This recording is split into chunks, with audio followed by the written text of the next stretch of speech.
Rebonjour, on se retrouve tout de suite, le rythme s'accélère avec Olivier Dubigeon, bonjour. Bonjour. Vous êtes fondateur et président de Sustainway. Vous aussi, comme votre prédécesseur sur ce siège, vous avez participé à la table ronde Jusqu'où la parole citoyenne a-t-elle un impact à l'heure du local. C'est pas que c'est vous qui avez inventé ce concept? Oh, je ne vais pas inventer du tout, non. On y reviendra après. Je n'ai pas du tout inventé. Non, c'est comment on articule des enjeux qui sont globaux sur la planète, alors que l'action est locale. Oui, tout à fait. Voilà. Mais avant, parlez-nous un peu de Sustainway. Sustainway, en beau provençal, ça veut dire chemin soutenable.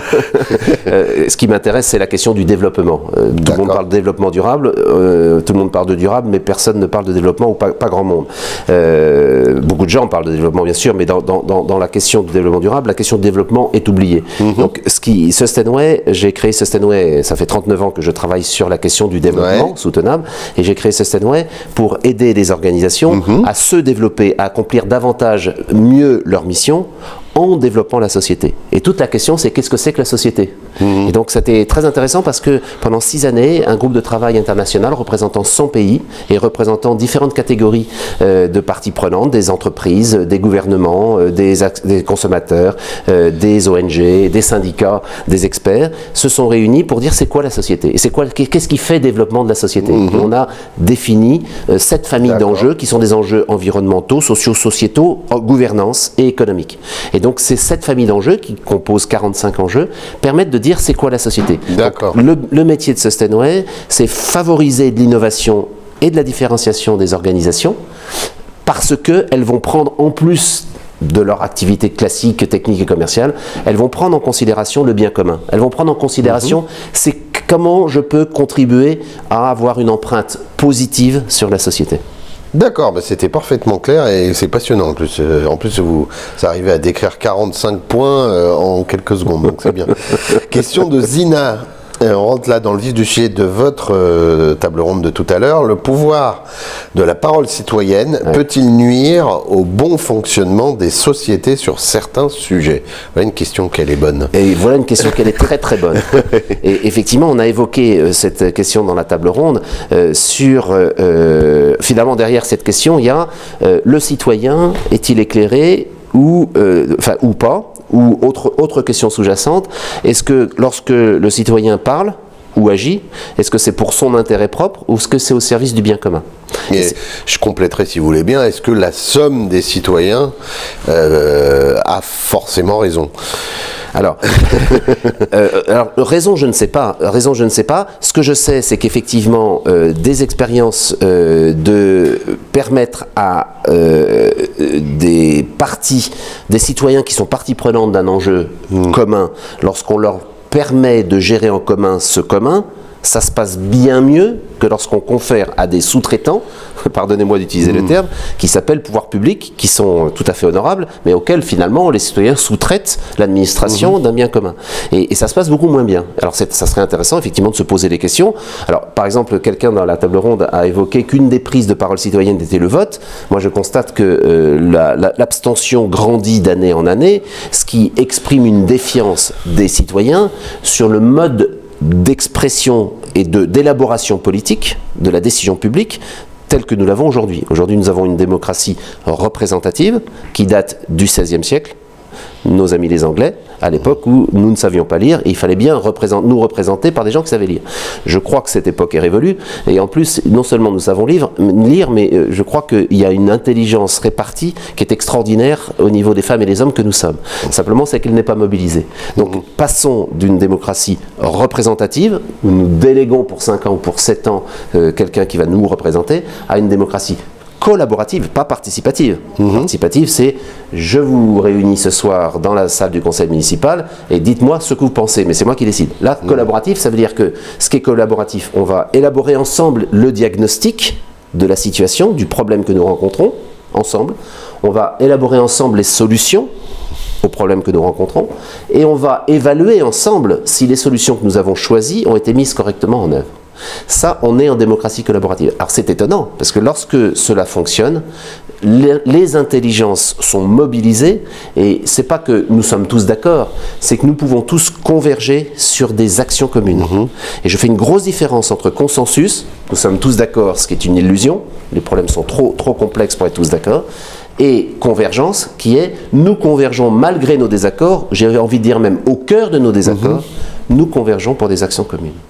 Et donc derrière cette question, moi j'entends, cette question est formidable, parce que j'entends tout cet appel à revisiter les processus d'élaboration de la décision publique et les processus d'évaluation de la décision publique. Et nous sommes dans un pays où l'élaboration de la décision publique, elle est faite de manière descendante, et l'évaluation, même si je sais qu'il y a des évaluations de politique publique, l'évaluation elle n'est certainement pas collaborative, elle n'est même pas participative. D'accord. Et est-ce qu'on risque pas de...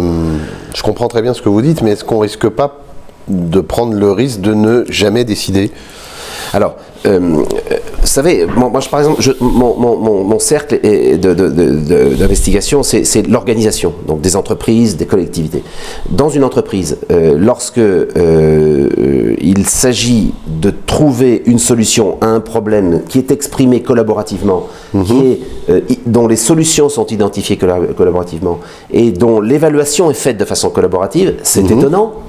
On a l'impression de perdre du temps parce qu'il y a forcément un temps de collaboration, d'imagination en commun, mais dans un temps complet, c'est-à-dire dans la durée, on gagne du temps et la décision se prend, et non seulement elle se prend, mais elle est appropriée, elle est mise en œuvre et elle est améliorée. Donc quand vous regardez sur le temps complet entre la prise de décision et la mise en œuvre de la décision, on gagne du temps.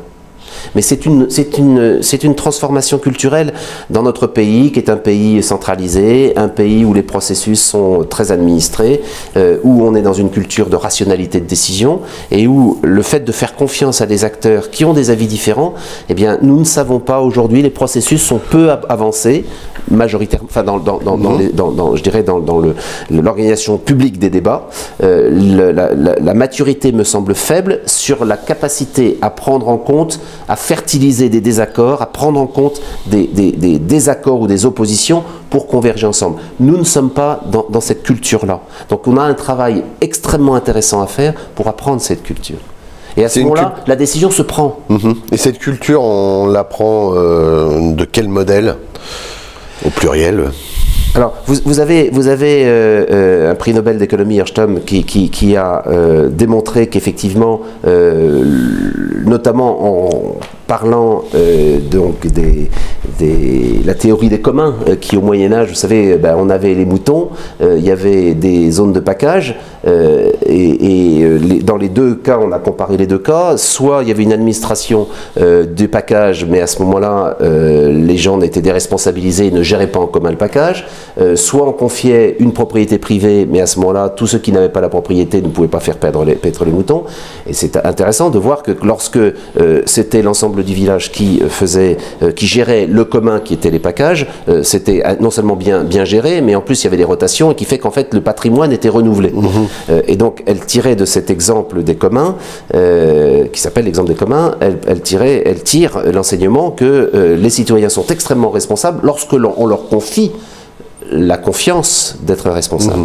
Or, le problème, c'est que nous sommes infantilisés, parce que forcément, nous sommes citoyens, donc nous n'y connaissons rien, et que, heureusement qu'il y a les experts qui, eux, savent. Je caricature. Oui, bien sûr. Caricature. Et donc, dans cette forme de pensée, nous ne pouvons pas décider, et lorsque, en plus, en France, je trouve qu'on passe beaucoup de temps à élaborer des règles, des règlements et des lois, c'est 90% de l'élaboration d'une décision, et on passe 10% à la vendre, et on s'étonne ensuite d'avoir des bonnets rouges, ou verts, ou bleus, ou jaunes, dans la rue, parce que la décision est contestée. Il y a d'autres pays où 90% de l'élaboration de la décision, elle est faite de façon collaborative, et il y a plus que 10% pour la communiquer. Quel pays, par exemple? Les pays scandinaves, par exemple, ou anglo-saxons, où le curseur est mis plutôt sur le temps d'élaboration, qui évidemment est plus long que de la prise de décision. Ouais. Mais encore une fois, en temps complet, le temps est plus court. Et c'est évidemment plus efficace, puisque non seulement les décisions sont plus riches, mais en plus elles sont appropriées. Très bien, tout ça est vraiment passionnant. Une question... et ça marche pour un territoire, malheureusement, je ne trouve pas suffisamment en France. Les seules avancées que j'observe en France, c'est des aspirations à avoir de la démocratie participative. Encore une fois, participative, c'est moi le patron, je vous invite ce soir à la réunion, dites-moi votre avis, posez les questions, et je repars chez moi ou dans mon administration et je prends la décision. Je caricature évidemment, c'est du participatif. Le collaboratif, comme je l'ai dit, est tout à fait différent. Alors, ça marche pour des territoires, et ça marche pour des entreprises. Justement, les entreprises, on nous demande, Abadi nous demande, les RSE sont-ils indispensables aux entreprises? J'ai parfois l'impression que c'est une mode qui finira par passer. Alors, très bonne question. C'est effectivement, si c'est vu comme étant comme on dit en anglais, nice to have, c'est-à-dire quelque chose de sympathique, que ça fait bien d'avoir. J'ai la fleur sur la boutonnière, et donc c'est quand même plus joli. Si c'est ça, c'est une mode, et ça passera, il faut que ça passe. Si par contre, c'est la prise de conscience qu'une entreprise ne peut pas se développer sur un territoire qui est en voie d'appauvrissement, en voie de paupérisation, en voie de délitement. Parce qu'il y a des hommes, des femmes, il y a des initiatives, il y a des savoirs, il y a des capitaux, il y a des dynamiques. Et si ces dynamiques disparaissent, l'entreprise va disparaître avec. C'est-à-dire qu'une entreprise prospère que sur un territoire prospère. L'entreprise a un intérêt bien compris à vitaliser son territoire, à être un acteur de la vitalisation de son territoire. Sans cette vitalisation, l'entreprise va disparaître d'une manière ou d'une autre. Certaines entreprises l'ont très bien compris, ont investi depuis déjà un certain nombre d'années, je pense même de décennies, je pense à certaines entreprises dans le nord de la France, sur la valorisation, la vitalisation du territoire. D'autres en font une coquetterie communicationnelle, et là, effectivement, ça décrédibilise le sujet, et ce sujet, du coup, risque de se transformer en mode. Alors que c'est un sujet fondamental. Je rappelle que nous sommes dans un monde qui est globalisé, ça veut dire que les enjeux sont globaux, ils ne s'arrêtent plus aux frontières, que désormais, ce qui se passe ici dépend de ce qui se passe chez vous ou encore plus loin, et que dans cette globalisation des enjeux, nous sommes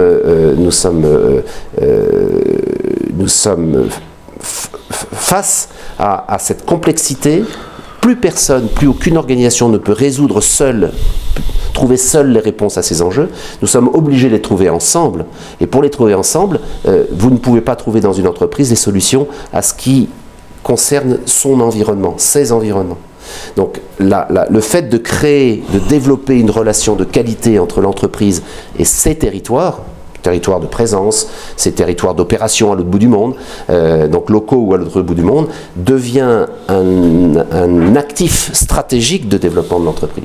Et je vois bien, pour travailler beaucoup en entreprise, que les entreprises qui ont compris ce levier supplémentaire, toute entreprise a un levier ont des leviers, un levier technique, il faut que le produit soit de bonne qualité, ou le service, et un levier commercial de bonne qualité. Il faut que vous puissiez vendre de façon correcte à vos clients. Eh bien, vous avez aujourd'hui la possibilité de développer un troisième levier, c'est cette qualité de relation entre l'entreprise et ses territoires, et la société. Et les entreprises qui l'ont compris ont donc désormais trois leviers, un levier technique, un levier commercial, et un levier qu'on va appeler sociétal, relation avec la société. Toute la question, à partir du moment où on a dit ça, d'abord, au passage, je suis en train de démontrer, j'espère, que ce n'est pas une mode, puisque c'est un levier stratégique, et je suis en train d'exprimer que la question, du coup, qui arrive sur ce levier sociétal, c'est qu'est-ce que c'est qu'un levier sociétal? Qui détermine que j'enrichis la société ou que je la dégrade? Et comment on va évaluer cet enrichissement ou cette dégradation? Et il y a des entreprises, je travaille avec des entreprises qui s'attellent à répondre à ces trois questions, et lorsqu'elles répondent à ces trois questions, elles innovent, elles se différencient. Donc non seulement c'est pas... Et c'est un cercle vertueux sur les deux autres. Mais ça devient un cercle vertueux qui développe l'entreprise en développant la société. Très bien. Bah, écoutez, je vous remercie beaucoup de tout ça. Là aussi, c'était parfaitement passionnant. Et puis bonne continuation pour la conférence cet après-midi. Merci beaucoup. Et on continue tout de suite.